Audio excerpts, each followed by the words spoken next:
Jeanne d'Arc. Alors pourquoi j'y pense de plus en plus souvent en ce moment? Parce que dans l'état où est la France, et quand je vois la disproportion des forces entre la résistance et le pouvoir qui s'acharne à la détruire, Jeanne d'Arc me donne de l'espoir parce que je me dis que déjà dans l'histoire, un être sans doute envoyé par Dieu, ou en tout cas un être surhumain, ou je dirais même encore pour les matérialistes, un être a pu accomplir des choses surhumaines qui ont renversé le cours de l'histoire et qui ont sauvé la France.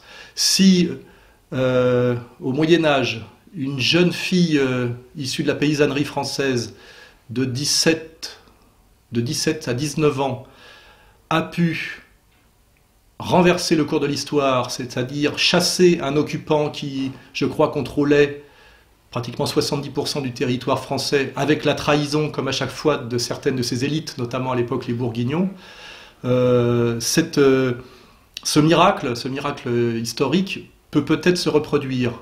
Mais je me dis aussi qu'il faudra un miracle, compte tenu de la trahison de nos élites et de la perfidie des nouveaux Anglais, c'est à peu près toujours les mêmes d'ailleurs. Il faudra un miracle, un personnage, je dirais, miraculeux, pour que la France soit sauvée. Mais ce miracle a déjà eu lieu.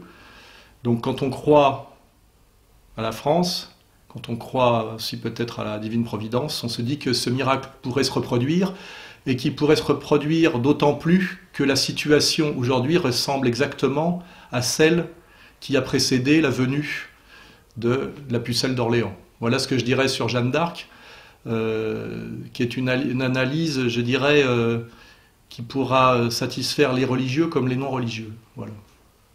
Et donc je vous invite tous à venir vous joindre à nous le dimanche 10 mai à l'église Saint-Augustin pour fêter Jeanne.